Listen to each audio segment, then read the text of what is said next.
The Lord be with you. A reading from the Holy Gospel according to Luke. Jesus said to his disciples, "I have come to set the earth on fire, and how I wish it were already blazing. There is a baptism with which I must be baptized, and how great is my anguish until it is accomplished. Do you think that I have come to establish peace on the earth? No, I tell you, but rather division. From now on, a household of 5 will be divided, 3 against 2, and 2 against 3. A father will be divided against his son, and a son against his father, a mother against her daughter, and a daughter against her mother, a mother-in-law against her daughter-in-law, and a daughter-in-law against her mother-in-law." The Gospel of the Lord. Praise to you, Lord Jesus Christ.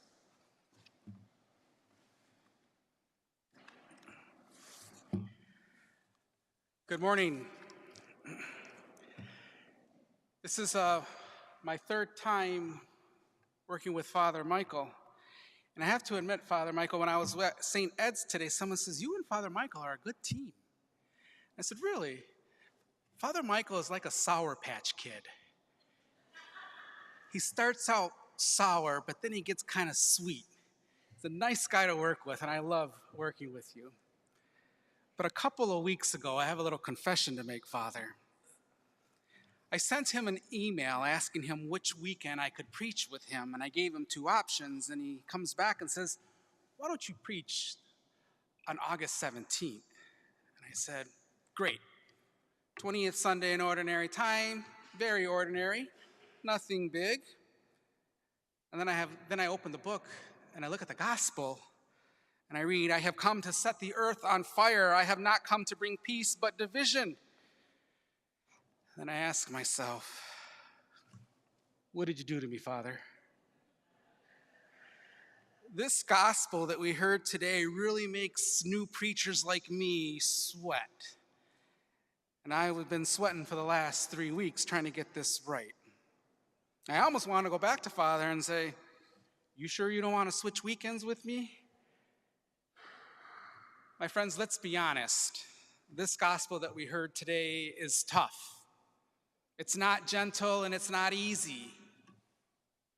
And it doesn't sound like the Jesus that we've pictured holding the lamb over his shoulders in the stained glass windows. It sounds like a Jesus that's leading the lamb to the slaughter for dinner. But it's real.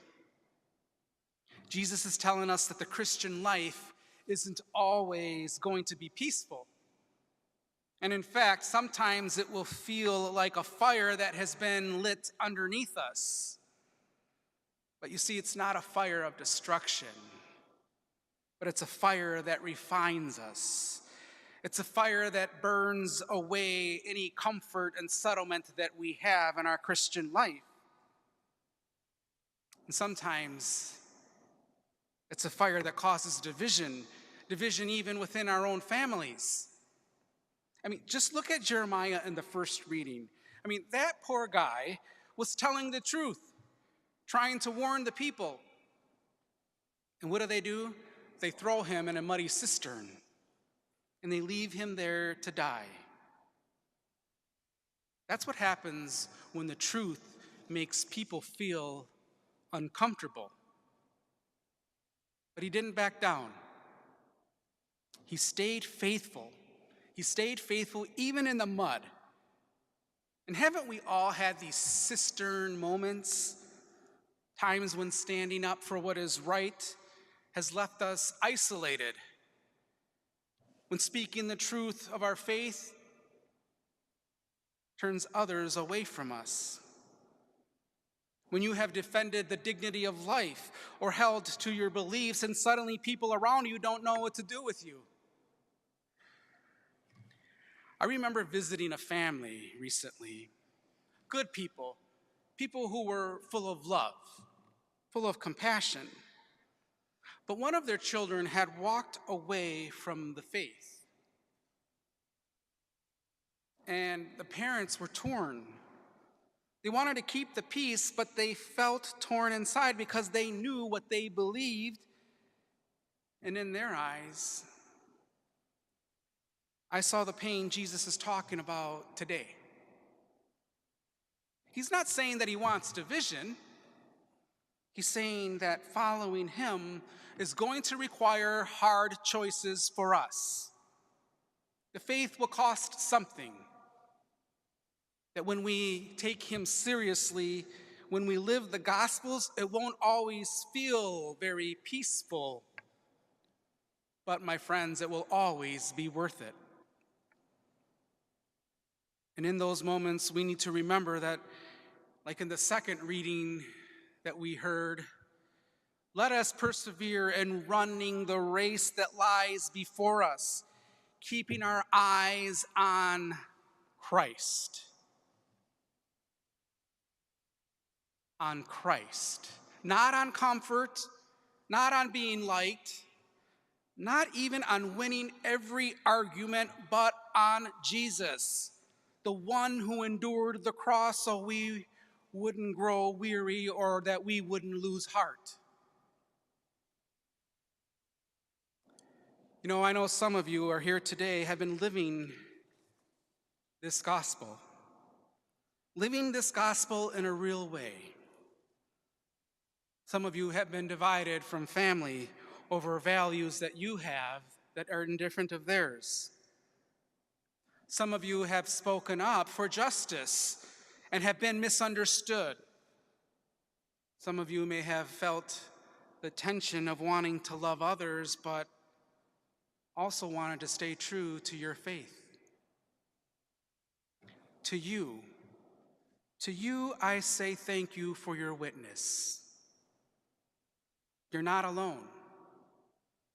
You are surrounded, as Hebrews says, by a great cloud of witnesses that includes saints, martyrs, and everyday heroes who kept running this race forward. And know that Jesus isn't watching from a distance. He ran it first. He lit that fire, and he's walking with you every day. So yeah, Father Michael, you gave me a doozy this week. But maybe we all need that doozy in our life. Because maybe your soul is longing for more than a comfortable faith. Maybe your heart is ready for a fire that purifies. Maybe your life is meant to be a spark to someone else in their darkness. So I say to you, my friends, let the fire of Christ burn in you again. Let it light the way, even when it's hard. And may we never, ever lose heart.